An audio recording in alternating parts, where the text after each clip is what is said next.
এত গরম পড়েছে, আমার অনেক ঠান্ডা ঠান্ডা কাস্টার্ড খেতে ইচ্ছে করছে। তার জন্য ফ্রুটস কাস্টার্ড তৈরি করব আর আপনাদের সাথে আমি শেয়ার করব। চলুন তবে দেখে আসি। ফ্রুটস কাস্টার্ড তৈরি করতে প্রথমেই লাগবে দুধ। তো এখানে আমি 1 লিটার গরুর দুধ নিয়ে নিয়েছি। ভালো করে জাল দিয়ে এখানে 4 টেবিল চামচ পাউডার দুধ দিয়ে দিব। এখানে পাউডার দুধটা অবশ্যই ব্যবহার করবেন। পাউডার দুধটা দিলে কাস্টার্ডের টেস্টটা খুবই ভালো আসে। ভালো করে জাল দিয়ে দুধটাকে আমি ঘন করে নিব। দুধটা বয়েল হতে থাকুক, এই ফাঁকে দেখে আসি কি কি ফ্রুটস আমি নিয়েছি।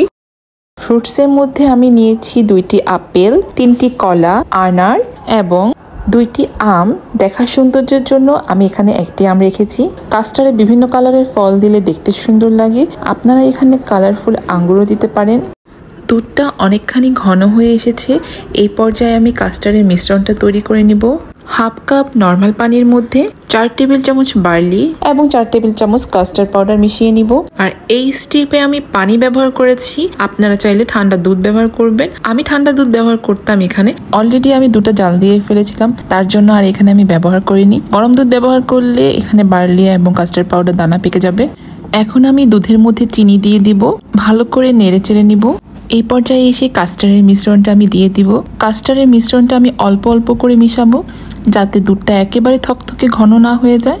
এই পর্যায়ে এসে আমার মনে হলো কাস্টার্ডের মিশ্রণটা আরেকটু লাগবে, তো বাকি যে কাস্টার্ডের মিশ্রণটা আমি রেখেছিলাম আমি সেটাও এখন দুধের মধ্যে দিয়ে দিব। ঘন হওয়া পর্যন্ত ওয়েট করব এবং অনবরত নাড়তে থাকবো। আমাদের খেয়াল রাখতে হবে প্যানের নিচে দুধটা না লেগে যায়। ফ্রুটস কাস্টার্ডের দুধটা একটু ঘন হবে।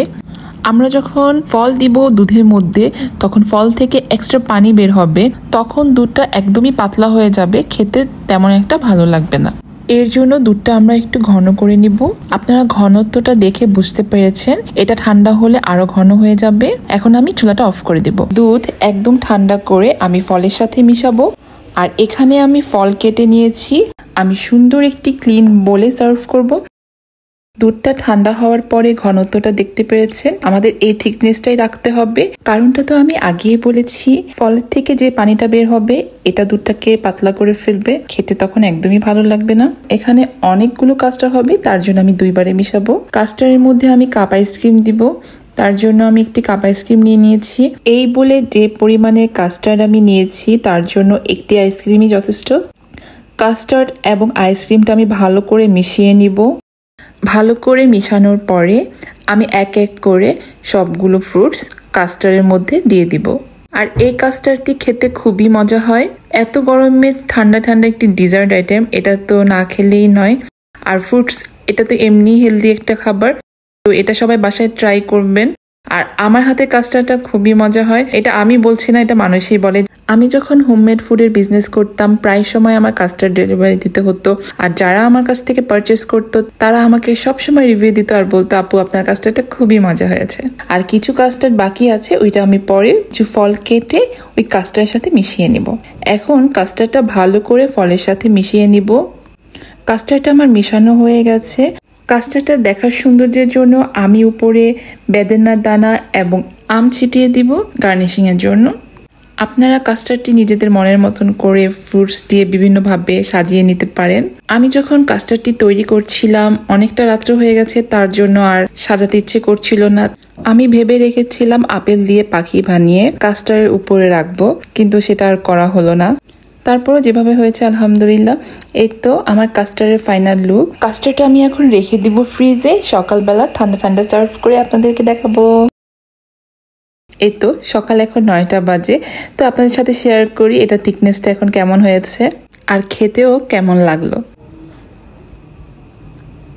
তো আমি একটু দেখিয়ে দিচ্ছি এটা কেমন পাতলা হয়ে গেছে। তো আপনারা দেখতেই পাচ্ছেন এটা অনেকটা পানি ছেড়ে দিয়েছে। কাস্টার্ডটা ঘন না হলে আরো পানি ছেড়ে দিত, একদম লেতলেতে হয়ে যেত, ভালো লাগতো না খেতে। Eat delicious cold custard in this hot weather and watch my video.